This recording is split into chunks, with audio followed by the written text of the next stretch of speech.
चलिए पाठ प्रारंभ करते हैं। शंकरं शंकराचार्यं केशवं वादरायणं सूत्रभाष्यकृतौ वन्दे भगवन्तौ पुनः पुनः। अनिर्वाच्या विद्याद्वितयसचिवस्य प्रभवतु विवर्ता यस्यैते व्यदनिलतेजो भवनय यतश्चाभुद्विश्वं चरमचरमुच्चावचमिदं नमामस्तद्ब्रह्मा परिमितसुखज्ञानममृतम्।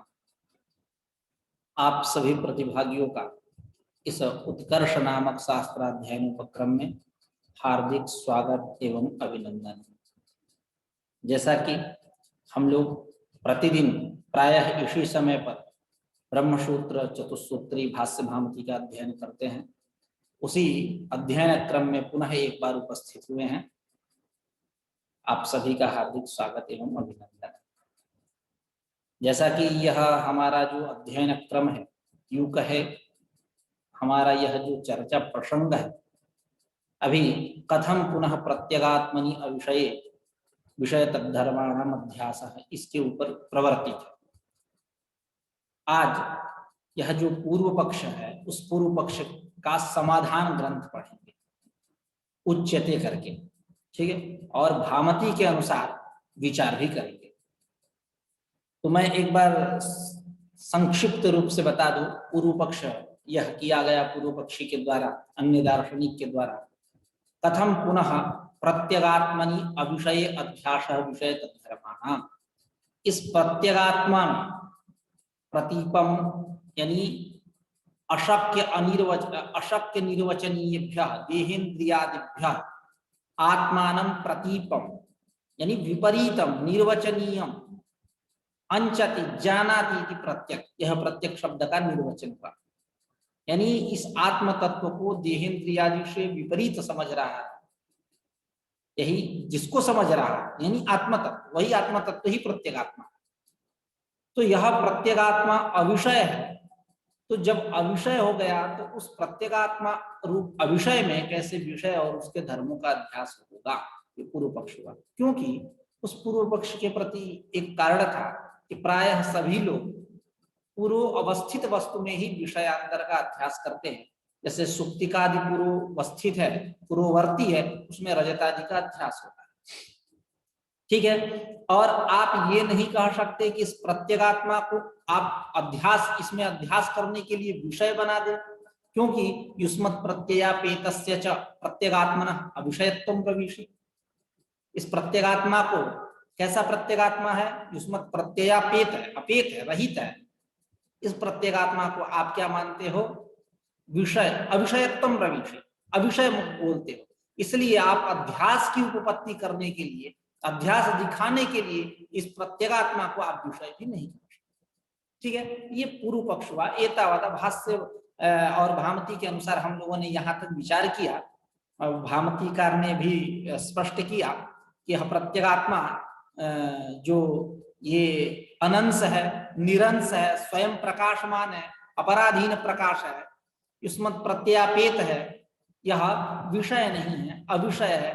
तो कैसे इसमें विषय और विषय के धर्मों का, देहेन्द्रियादियों का अध्यास होगा। यह जो पूर्व पक्ष था, उसी पूर्व पक्ष को भामतीकार ने अपने शब्दावली में स्पष्ट किया, यानी एकदम स्फीत रूप से एकदम प्रतिपादित किया कि यह पूर्व पक्षी का आशय है। उस पर हम लोगों ने विचार किया। अब जो परिहार ग्रंथ है उस पे हम लोग विचार करेंगे। एक बार सामान्य रूप से हम लोग भाष्यकार की शब्दावली में उत्तर पक्ष का अवलोकन करेंगे, उसके बाद भामती की दृष्टि से उत्तर पक्ष पर विचार करेंगे, ठीक है। तो उच्यते, उच्यते करके समाधान ग्रंथ है, ऐसा समझिए। उच्यते न तावत् अयम् एकांतेन अविषयः युष्मत् प्रत्यय विषयत्वात् अपरोक्षत्वाच्च प्रत्यगात्म प्रसिद्धे। तीन हेतु, एक अस्मत् प्रत्यय विषयत्वात्, दूसरा अपरोक्षत्वात्, तीसरा प्रत्यगात्म प्रसिद्धि है। इन तीन हेतुओं के द्वारा यह बात बतलाई जा रही है कि यह प्रत्यगात्मा जो है सर्वथा अविषय है। आप ऐसा नहीं कह सकते, यह विषय भी बनता है। तो जब विषयत्व की उसमें उपपत्ति हो गई तो अध्यास हो जाएगा। आपका जो पूर्व पक्ष था वो खंडित हो गया। कथम पुनः प्रत्यगात्मनि अविषय अध्यासा विषय तद्धर्माणम, यह जो पूर्व पक्ष था वो खंडित हो गया। तीन हेतु कौन कौन? अस्मत् प्रत्यय विषय, यह अस्मत् प्रत्यय का विषय है यह प्रत्यगात्मा। दूसरा, इसीलिए आचार्य भगवत पाद शंकराचार्य ने पूर्व में कहा युष्मत् अस्मत् प्रत्यय गोचर योग, प्रत्यय गोचर योग, युष्मत् प्रत्यय गोचर, ऐसा उन्होंने कहा। खैर, और अपरोक्षत्वाच्च, यह प्रत्यगात्मा कैसा है? अपरोक्ष, तत्साक्षात अपरोक्षात ब्रह्म, श्रुति भी कह रही है। और यह प्रत्यगात्मा तत्व प्रसिद्ध है, ये नहीं कि अप्रसिद्ध है। तो जब प्रसिद्धि है इसमें, इस प्रत्यगात्मा में, प्राय सभी को अहम अहम इस प्रकार का अनुभव होता है। प्रत्यगात्म तत्व प्रसिद्ध है, सर्वजनीन है, स्फुटतरा अनुभव प्रसिद्ध है। तो यह प्रत्यगात्म तत्व प्रसिद्ध होने के कारण यह आप नहीं कह सकते कि यह अविषय है। सर्वथा यह अविषय नहीं हो सकता। तो जब अविषय नहीं है यानी विषय है, तो जब विषयत्व की उपपत्ति हो गई, उसमें विषय और उसके धर्मों का देहित्रियादियों का अध्यास होगा, कोई दोष नहीं है। उसी को कहा था भगवत पाद शंकराचार्य ने, उच्यते न तावत् अयम एकांतेन अविषयः अस्मत् प्रत्यय विषयत्वात् अपरोक्षत्वात् च प्रत्यगात्म प्रसिद्धेः। ठीक है। और उसके बाद ये भी चर्चा चली थी कि यह प्रत्यगात्मा जो है सर्वथा अविषय है, आप यह भी नहीं कर। और दूसरी बात, हाँ, ये चली थी कि जो पूर्व पक्ष में था, पूर्व सर्वो ही लोकः पूर्वस्थिति विषय एव विषयांतर मध्यस्यति, तो उसी पे कहे न चाहे नास्ति नियम, यह कोई नियम नहीं है कि पूर्व अवस्थित विषय में ही विषयांतर का अध्यास होता है, क्योंकि आकाश आदि अप्रत्यक्ष है। बालक इत्यादि लोग क्या अध्यास करते हैं कि उसका कल मलिन हो गया, इस प्रकार अध्यास हो सकता है अप्रत्यक्ष में भी, ये जरूरी नहीं है कि प्रत्यक्ष ही चाहिए। ठीक है। एवं अविरुद्ध प्रत्यगात्मनि अनात्माध्यास, इस प्रकार प्रत्यगात्मा में अनात्मा का अध्यास अविरुद्ध हुआ। अब हम लोग भामती की दृष्टि से विचार करेंगे, परिहरति करके आचार्य वाचस्पति मिश्र कह रहे। परिहरति उच्यते न तावत् अयम एकांतेन अविषयः कुतः अस्मत् प्रत्यय विषयत्वात्। ठीक है। उच्यते न तावत् अयम एकांतेन अविषयः, वही जो हम लोगों ने अभी पूर्व में चर्चा की है, भामती की पंक्ति, यह जो है ये भगवत पाद शंकराचार्य की पंक्ति है, यह जो पंक्ति लिखी गई, न तावत् अयम एकांतेन विषय, यह एकांतेन सर्वथा अविषय है, आप ऐसा नहीं कह सकते। कुतः, क्यों? क्योंकि अस्मत् प्रत्यय विषयत्वात्, अस्मत् प्रत्यय यह विषय इति है। अयम अर्थ, अब इसका क्या तात्पर्य है? तो आचार्य वाचस्पति मिश्र अपने शब्दावली में स्पष्ट कर रहा है। सत्यम प्रत्यगात्मा स्वयं प्रकाशत्वात् अविषयः अनंसश्च, तथापि अनिर्वचनीय अनादि अविद्या परिकल्पित बुद्धिमनः सूक्ष्म स्थूल शरीरेन्द्रियावच्छेदेन अनवच्छिन्नोपि वस्तुतः अवच्छिन्न इव अभिन्नोपि भिन्न इव अकर्तापि कर्तेव अभोक्तापि भोक्तेव अविषयः अपि अस्मत् प्रत्यय विषय इव जीव भावम आपन्नो अवभासते। यानी यहाँ दो दल बनाएंगे, अवच्छिन्नत्व इत्यादि सारे विषय में जाएंगे, और अनवच्छिन्नत्व स्वयं प्रकाशत्व ये सब अकर्ता अभोक्ता ये सारे प्रत्यगात्मा के विषय। ठीक है, स्पष्ट करते हैं। कह रहे हैं सत्यम प्रत्यगात्मा स्वयं प्रकाशत्वात् अविषयः अनंसश्च। ठीक है, यह प्रत्यगात्मा कैसा है? अपराधीन प्रकाश, यानी पराधीन प्रकाश नहीं, स्वयं प्रकाश है, किसी प्रकाशांतर की उसको अपेक्षा नहीं है। स्वयं प्रकाशमानत्वात् नाभास उपयुज्यते। कहते हैं आचार्य फल व्याप्यत्वमेवास्य शास्त्रकृद्भिः निवारितं ब्रह्मण्य ज्ञाननाशाय ब्रह्मण्य ज्ञाननाशाय वृत्तिव्याप्तिरपेक्षिता स्वयं प्रकाशमानत्वात् नाभास उपयुज्यते। वेदांत सार में भी यह पंक्ति मिलती है। तो सत्यम प्रत्यगात्मा स्वयं प्रकाशत्वात् अविषयः अनंसश्च, यह प्रत्यगात्मा स्वयं प्रकाशमान होने के कारण कैसा है? अविषय है और अनंस है, यानी निरंस है। यह सांस नहीं है, अवयव युक्त नहीं है। ठीक है, क्यों? क्योंकि स्वयं प्रकाशमान होने के कारण। चलो मान लिया सत्यम, सत्य है कि हाँ प्रत्येगात्मा अविषय होने के कारण, स्वयं प्रकाशमान होने के कारण अविषय है और अनंत है, निरंश है, अवयव रहित है। तथापि, अब देखिए ये यद्यपि और तथापि का कॉन्सेप्ट थोड़ा सा समझा जाए यहाँ। यही भगवत पाद शंकराचार्य को सावधान करते हुए आचार्य वाचस्पति मिश्र कहते हैं यद्यपि इति योजनीयम, तथापि इति परिहार ग्रंथ, जब इसी अध्यास भाष्य में तथापि से परिहार ग्रंथ जो है वो उसको देखते हुए कहते हैं कि भगवत पाद शंकराचार्य को यद्यपि ये पद जोड़ना चाहिए। यहाँ फिर इन्होंने यद्यपि पद नहीं दिया लेकिन तथापि पद दिया। खैर, तो सत्यम प्रत्यगात्मा, यह प्रत्यगात्मा जो है, ये बात आपकी मान रहा हूं कि स्वयं प्रकाशमान होने के कारण अविषय है, अनंत है, सत्यम। तथापि तब पर भी अनिर्वचनीय अनादि अविद्या परिकल्पित। कैसी अविद्या? अविद्या के ही विशेषण, अनिर्वचनीय अनादि अविद्या। ठीक है, अनिर्वचनीय अनादि अविद्या कल्पित, क्योंकि वह अविद्या ही पूरे जगत की सृजना कर रही है, यानी पूरे जगत का निर्माण उसी के द्वारा हो रहा है। सूक्ष्म शरीर, स्थूल शरीर, कारण शरीर, बुद्धि, मन इत्यादि सब कुछ जो आप देख रहे हो, चराचर जो जगत है, भूत भौतिक जो सृष्टि है, सब उसी अविद्या का ही खेल है, उसी अविद्या के द्वारा ही इनकी सृजना होती है। ठीक है, तो अनादि अनिर्वचनीय, अनिर्वचनीय नवक्तुम निर्वचनम निर्वक्तुम योग्यम निर्वचनीय, न निर्वचनीय अनिर्वचनीय, न सद नापि असत्, यतो ही कथम न सत्, यतो ही सद्वस्तुनः बाधो न भवति, सद्वस्तु का बाध नहीं होता, लेकिन अविद्या का बाध होता है, ज्ञान का बाध होता है, भ्रम का बाध होता है। इदम रजतम है सुक्ति रूप, इसका निदम रजतम से बाध हो रहा है, अयम सर्प का नयम सर्प से बाध हो रहा है। और सद नहीं है, असद भी नहीं कर सकते, क्यों? असद की प्रतीति नहीं होती है, खम पुष्पादि की प्रतीति होती है क्या? बंध्या सुतादि की, तो चालिक जो है उसकी प्रतीति होती है क्या? नहीं होती है। लेकिन यह जो अज्ञान है, भ्रम है, शुक्ति रूप्यादि रजत इत्यादि की प्रतीति हो रही है, सर्प इत्यादि की प्रतीति हो रही है, भीति हो रही है, प्रवृत्ति हो रही है, हाँ? इसलिए इसको असद भी नहीं कह सकते, अपितु ये दोनों से अलग है, तद्भय भिन्न है, विलक्षण है। ठीक है, तो यह अविद्या का विशेषण है। तथापि तब पर भी यह बात ठीक है कि यह प्रत्यगात्मा स्वयं प्रकाशमान होने के कारण अविषय है, अनंत है, यह बात आपकी सत्य है। लेकिन अनिर्वचनीय अनादि जो अविद्या, उस अविद्या के द्वारा परिकल्पित क्या?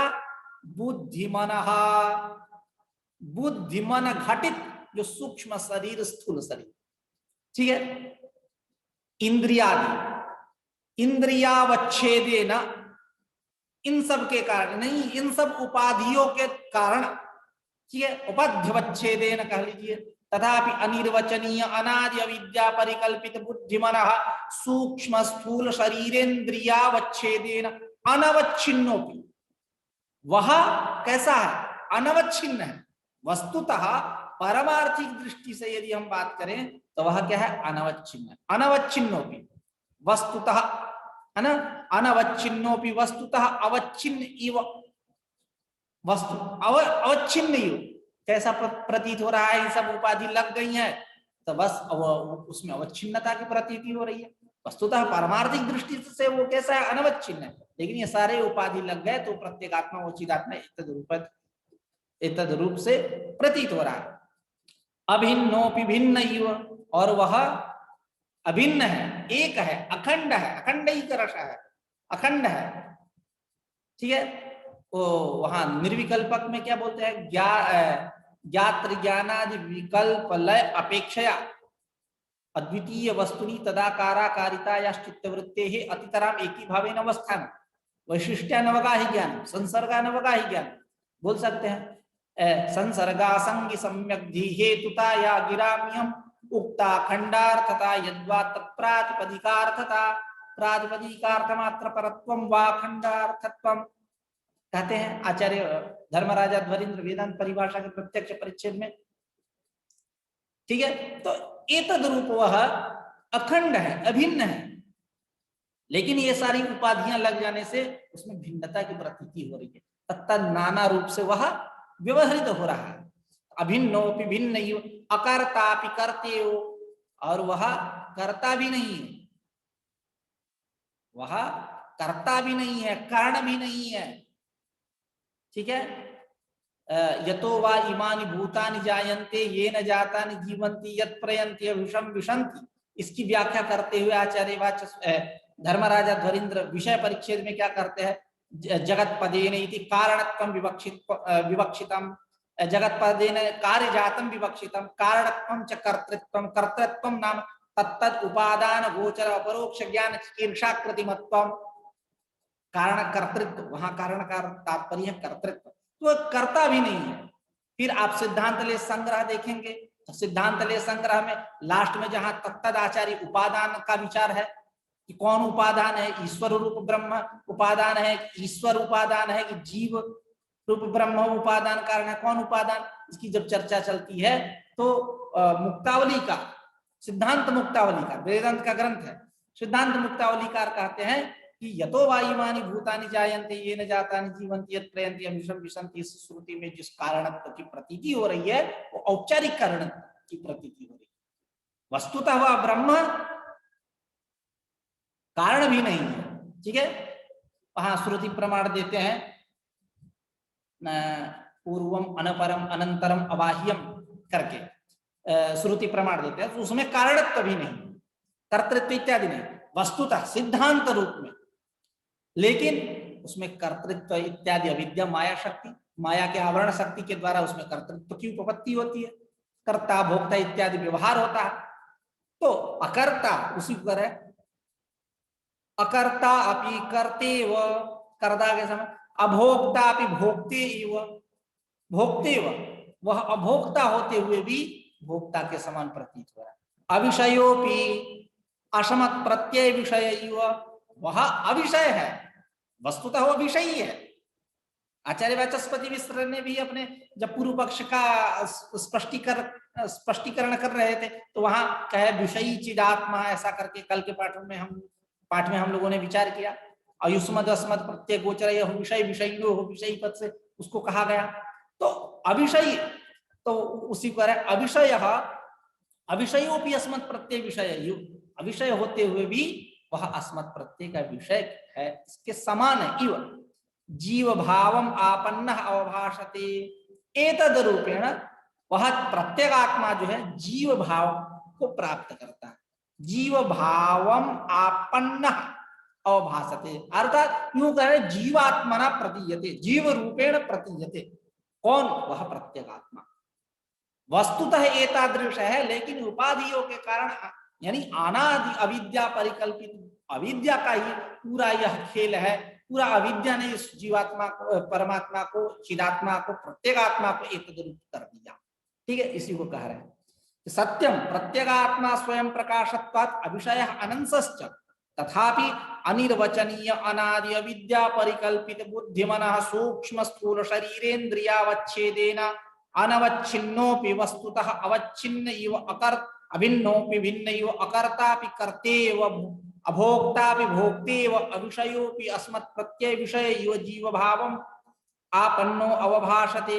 एक उदाहरण देते हैं, जैसे नभ इव घटमणिक मल्लिकाद्यवच्छेद भेदेन भिन्नमिव अनेक विध धर्मकम इव इति। जैसे आकाश, नभ मतलब आकाश, ठीक है, यह आकाश वस्तुतः कैसा है? निरूप है, निरवच्छिन्न है, वह अवच्छिन्न नहीं है, लेकिन उस आकाश में भी उपाधियां लग जाने से वह आकाश क्या हो जाता है? सोपाधिक होता है। ठीक है, वह आकाश कैसा होता है? सोपाधिक हो जाता है। ये घटाकाश है, ये पटाकाश है, यह मटाकाश है। ठीक है, आप जब वेदांत परिभाषा का अनुपलब्धि परिच्छेद पढ़ेंगे तो वहां अन्योन्य भाव का भेद किया गया।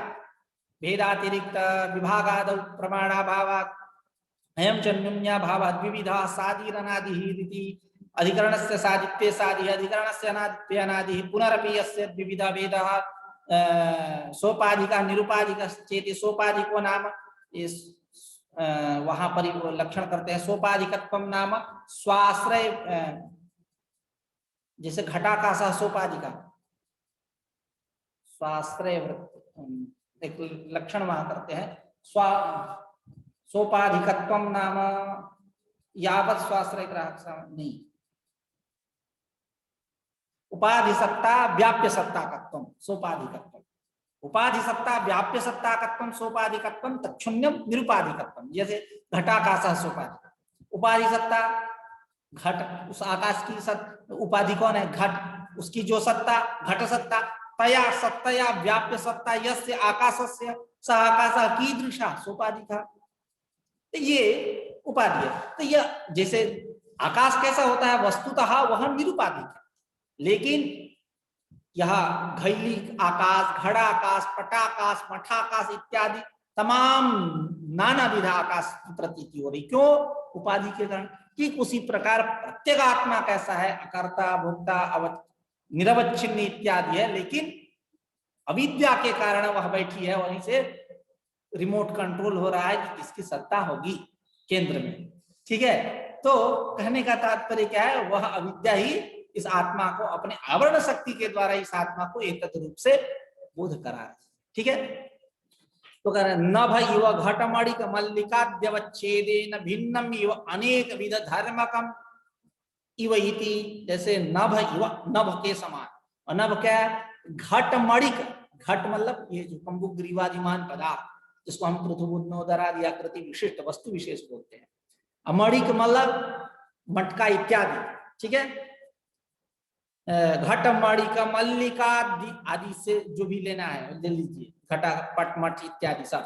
घट मणिक मल्लिका द्यवच्छेद भेदेन भिन्नम इव, भिन्न के समान प्रतीत हो रहा है, अर्थात वस्तुतः वह एक होते हुए अनेक विधम इव इति, अनेक विध प्रतीत होता है। उसी प्रकार यह प्रत्येक आत्मा भी है। ठीक है, अब कह रहे नहीं चिदेक रसस्य आत्मनश्चिदन से गृहीते अगृहीतम किंचिदस्ति। कह रहे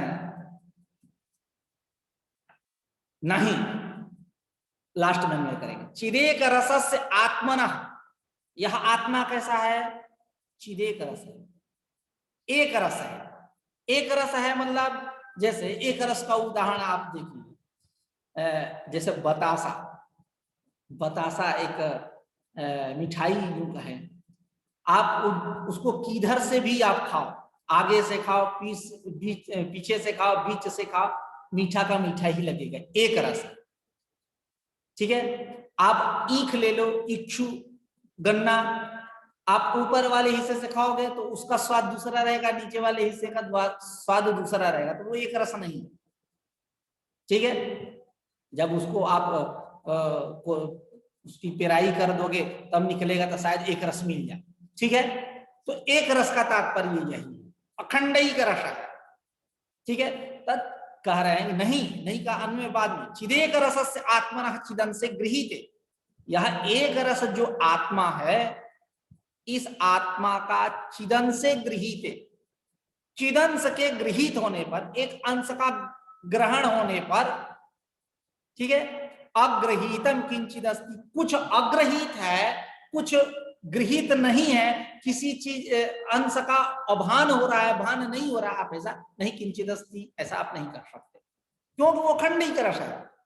जैसे सुक्तिका आदि में क्या है, आप उसमें रजत की प्रतीति हो रही है, तो ऊपर वाला चमकीला अंश केवल दिखाई दिया, अधः भाग आपसे गृहीत नहीं है, तो वहां गृहीतत्व अगृहीतत्व दोनों बैठा, लेकिन इस प्रत्येगात्मा में ऐसा नहीं, गृहीतत्व अग्रहीतत्व दोनों नहीं एक साथ, गृहीतत्व ही बैठा। ठीक है, बात समझ में आई?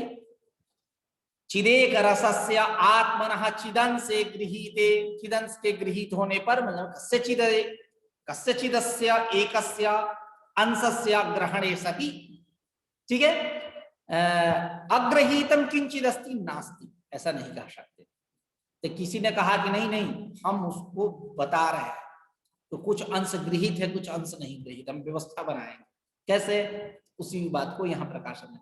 न खलु आनंद नित्यत्व विभुत्वादयो अस्य चिद रूपाद वस्तुतः विद्यते येन तद ग्रहेण गृह्येरन। देखिए आप लोगों में पाठ शायद न हो, न का पाठ न हो, यानी खलु बहुत सारी किताबों में खलु आनंद नित्यत्व विभुत्पादयः अस्य, ऐसा पाठ है, लेकिन वहां न का पाठ होना चाहिए। आप नहीं है तो न का पाठ जोड़ लो, ठीक है। तो न खलु आनंद नित्यत्व विभुत्पादयः, अब ये बात क्यों कह रहे हैं कि नहीं, कुछ अंश जो है अग्रहित है, उसी को उसकी व्यवस्था बता रहे हैं। जैसे आनंद, नित्यत्व और विभुत्पादी, यह जो चिदात्मा के धर्म है, यह चिदात्मा के धर्म है और यह चिदात्मा से अलग है। चिदात्मा के गृहीत होने पर यह भी, यह क्या है, अग्रहित है। इस प्रकार गृहीतत्व अग्रहीतत्व की व्यवस्था बदलाई जा रही है, करेंगे ना, ऐसा आप नहीं कर सकते, अलग नहीं है। आनंदो विषयानुभवो नित्यत्वं चेति सन्ति धर्माः चैतन्यात् अपृथक्त्वेपि पृथगिवो भाषन्ते।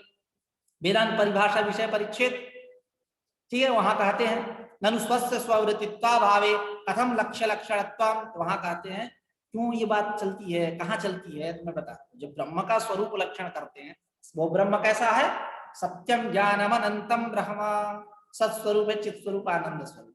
तो वहां पूर्व पक्ष होता है कि यह ब्रह्म का स्वरूप लक्षण भी है और स्वरूप भी है, ऐसा कैसे हो सकता है। गंधवत्वम पृथिव्याः लक्षणम, यह जो पृथ्वी का लक्षण आप करते हो, तो वहां लक्ष्य भिन्न है, लक्षण भिन्न है, पृथ्वी भिन्न है, गंध अलग है ना। लेकिन यहाँ क्या है, ब्रह्म का यह स्वरूप भी है, इसका लक्षण भी है, बात कैसे आएगी, गले नहीं उतर रही है। स्वस्थ स्ववृत्तित्वा भावे कथम लक्ष्य लक्षणत्वम, तो वहां व्यवस्था बनाते हैं कि है, व्यवस्था बन जाए, लक्ष्य लक्षणत्व व्यवहार होगा। क्यों लक्ष्य लक्षणत्व व्यवहार होगा, इसलिए लक्ष्य लक्षणत्व व्यवहार होगा, कल्पना करें। स्वस्यैव स्वापेक्षया धर्मी धर्म भाव कल्पनया लक्ष्य लक्षणत्व व्यवहारात् प्रमाण देते हैं। आनंदो विषयानुभव नित्यत्वं चेति सन्ति धर्माः चैतन्यात् अपृथक्त्वेपि पृथगिव भाषन्ते, चैतन्य से अपृथक होने पर भी पृथगिव भाषन्ते, पृथक के समान वो प्रतीत होते हैं। अब वस्तुतः वह पृथक नहीं, वही बात यहाँ, क्या जो गृहीतत्व अग्रहीतत्व की व्यवस्था करोगे, नहीं कर सकते। न खलु आनंद नित्य, पूर्व पक्षी ने क्या कहा, आनंद नित्यत्व विभुत्वादि चैतन्य से अलग है, चैतन्य के भले गृहीत हो जाने पे यह तो अग्रहित हुए। जो आप कह रहे हो अग्रहीतम, अग्रहीत कश्चन अंश, यह आप नहीं कर सकते, ठीक है। यह पूर्व पक्षी ने कहा, उसके लिए समाधान दे रहे हैं कि नहीं, आप मत समझो कि चैतन्य से अलग है, इसलिए वहां गृहीतत्व है, इनमें अगृहीतत्व है, आप ऐसी व्यवस्था नहीं कर सकते, उसको कह रहे हैं। न खलु आनंद नित्यत्व विभुत्पादयः अस्य चिदरूपात् वस्तुतः भिद्यन्ते, करे आनंद नित्यत्व विभुत्वाद, ये जो धर्म है, अस्य चिदात्मना प्रत्यगात्मना, यह प्रत्यगात्मा के जो धर्म है, चिदरूपात् वस्तुतः न भिद्यन्ते, चिदरूप जो परमेश्वर है, प्रत्यगात्मा है, उससे यह वस्तुतः भिन्न नहीं है। ये न तद्ग्रहेण गृह्येन, जिससे हम कहते यदि भिन्न रहते तो हम ये कहते कि ये न तद्ग्रहे, नले उस चिदात्मा के गृहीत होने पर, न गृह्येन, इनका ग्रहण न हो, यानी गृहीतत्व अगृहीतत्व दोनों बैठ जाए, ऐसा आप नहीं कर सकते, ठीक है। अलग करके आप गृहीतत्व अग्रहीतत्व की व्यवस्था आप जो करना चाहते हो, वो नहीं कर सकते, ठीक है। वही कर, न खलु आनंद नित्यत्व विभुत्पादयः अस्य चिदरूपात् वस्तुतः भिद्यन्ते, ठीक है, समझ में, न भिद्यन्ते, अन्वय जोड़ दीजिए कि आनंद नित्यत्व विभुत्पादयः अस्य चिदात्मनः इमे खलु धर्माः चिदरूपात् वस्तुतः भिद्यते इति, भिद्यन्ते इति न वक्तुं शक्नुमः, न वक्तुं शक्यते वा, ठीक है। ये न तद्ग्रहेण गृह्येन, जिससे चिदात्मा के गृहीत होने पर इनका ग्रहण न हो, गृहीता एव कल्पित भेदेन न विवेचिता इति अगृहीता इव आभांति, कह रहे हैं कि यह जो धर्म है, कौन, तो यही आनंद नित्यत्व विभुत्वादि, यह जो धर्म है, गृहीता एव, इधर देखो, गृहीता एव, ये केवल गृहीत ही है, ठीक है, ये नहीं कि अग्रहित है, गृहीता एव कल्पितेन भेदेन न विवेचिता इति अग्रहीता इव आभांति, कल्पितेन भेदेन, कल्पितेन भेदेन मतलब अहंकारेण सह तादात्म्या भावात आनंदादयः गृहीताः भवन्ति। ठीक है, मतलब अहंकार, ये जो आनंद और नित्यत्व विभुत्वाद, यह जो धर्म है गृहीता गृहित है, लेकिन अगृहीता यो आभांति कैसे, तो कह रहे उसी को कल्पितेन भेदेन अहंकार के साथ इन सब का तादात्म्य भाव होने से यह केवल गृहीता एवं भवन गृहित होते, न विवेचिता, यानी पृथक पृथक रूपेण यह नानुभवंती नानुभूयन्ते वा, पृथक पृथक रूप से यह अनुभूत नहीं होते हैं। इस प्रकार अगृहीता, देखिए कल्पितेन भेदेन गृहीता एवं यह करेंगे, और विवेचिता न गृहीता अगृहीता दोनों। पहली बात कि यह यूं कहे तादात्म्य भाव जब रहेगा तो ये अग्रहित रहेंगे, और जब पृथक पृथक रूप से करेंगे, हाँ पृथक पृथक रूप से मानेंगे तो यह क्या होंगे, ये गृहीत नहीं रहे। वही बात चल रही है, गृहीता एवं ये जो आनंद आदि है गृहीत ही है, कल्पितेन भेदेन मतलब अहंकारेण सह तादात्म्य भावात् आनंदादयः गृहीता एवं भवन्ति। ठीक है, और न विवेचिता मतलब पृथक पृथक रूपेण नानुभूयन्ते, ये पृथक पृथक रूप से अनुभूत नहीं होते। यदि अगृहीता इव आभान्ति, इस प्रकार ये केवल नहीं अनुभूत होते पृथक पृथक रूप से, यानी अग्रहीत के समान प्रतीत होते हैं, आभान्ति प्रतीयन्ते। ठीक है, न च आत्मनः बुद्ध्यादिभ्यः भेदः तात्विकः येन चिदात्मनि गृह्यमाणे सोऽपि गृहीतो भवेत्। कह रहा है कि आत्मनः बुद्ध्यादिभ्यः भेदः, इस आत्मा का चिदात्मा का बुद्ध्यादि के साथ भेद जो है वो तात्विक नहीं, पारमार्थिक नहीं है। क्यों, ये कैसे है, अशक्य निर्वचनीय है, देहेंद्रिया यानी अनिर्वचनीय। अचिदात्मा कैसा है, निर्वचनीय है, एतद रूप है, सत्व चित स्वरूप आनंद स्वरूप इत्यादि सत्यम ज्ञानम अनंतम ब्रह्म। ठीक है, तो अब कह रहे कि यह जो आत्मा का इस देहेंद्रियादि बुद्धियादि के साथ भेद है, यह भेद जो है तात्विक नहीं है। देखिए ध्यान दीजिए, न का लास्ट में, शुरू से मैं कहता हूं लास्ट में, आत्मनः बुद्ध्यादिभ्यः भेदः तात्विकः येन चिदात्मनि गृह्यमाणे सोऽपि गृहीतो भवेत् इति न। आत्मा से बुद्ध्यादि का भेद तात्विक है, यही जोड़ लीजिए ना, आत्मा से बुद्ध्यादि का भेद तात्विक है ऐसा नहीं कह सकते। जिससे आप कहो कि चिदात्मा के गृहीत होने से सोपी से लेना है भेदः, यह जो भेद है गृहीतो भवेत्, यह भी गृहीत हो जाए। यदि हम कह दे कि चिदात्मा से बुद्ध्यादि का भेद यदि तात्विक हम मान ले, चिदात्मा से बुद्ध्यादि का भेद यदि हम तात्विक मान ले, तो चिदात्मा के गृहीत होने पर बुद्ध्यादि का भेद भी गृहीत है, आप ऐसा नहीं कर सकते। ठीक है, बात समझ में, अब न जोड़ेंगे। ठीक है, तो वही करना, चिदात्मनः बुद्ध्यादिभ्यो भेदः तात्विकः, चिदात्मा से बुद्ध्यादि का भेद तात्विक नहीं है। ये न चिदात्मनि गृह्यमाणे, चिदात्मा के गृहीत होने पर सोपि गृहीतो भवेत्, भवेत् संभावना, वह भी भेद भी गृहीत हो। बुद्ध्यादीनाम अनिर्वाच्यत्वेन तद भेदस्यापि अनिर्वचनीयत्वात्, करें बुद्ध्यादि के अनिर्वचनीय होने के कारण उसका जो भेद है चिदात्मा के साथ जगात्मा के समान साथ, वह भी अनिर्वचनीय है, वह गृहीत नहीं है। ठीक है, इसलिए यह बात पूर्व में क्योंकि करके लगाएंगे, चिदात्मा से बुद्ध्यादि का भेद तात्विक नहीं है, जिससे आप कह दो कि चिदात्मा के गृहीत होने पर वह भेद भी गृहीत होगा, क्योंकि बुद्ध्यादीनाम अनिर्वाच्यत्वेन तद्भेदस्यापि अनिर्वचनीयत्वात्, बुद्ध्यादि के अनिर्वचनीय होने से उनका भेद भी अनिर्वचनीय। तस्मात् चिदात्मनः स्वयं प्रकाशस्यैव अनवच्छिन्नस्य अवच्छिन्नेभ्यः बुद्ध्यादिभ्यः भेदाग्रहात् तदध्यासेन जीव भावः इति।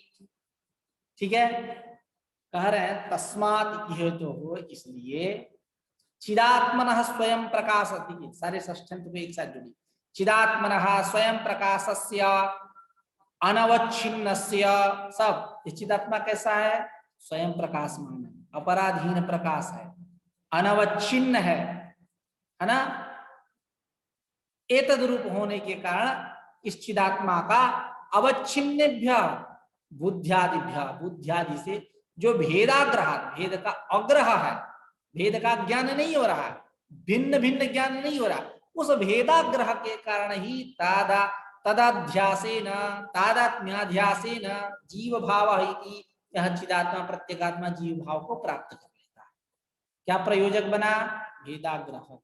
भेदाग्रह के कारण यह चिदात्मा जीव भाव को प्राप्त कर लिया। जब प्राप्त कर लिया तो अध्यास होगा खटाखट।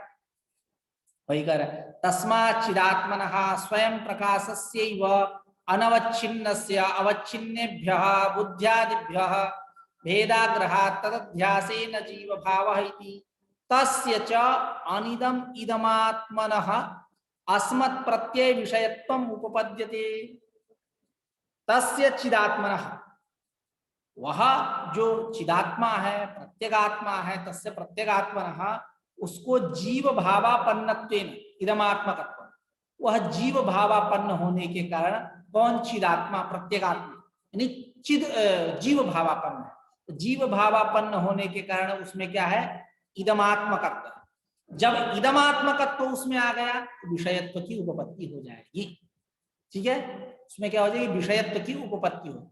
जब वह प्रत्यगात्मा चिदात क्या हो गया?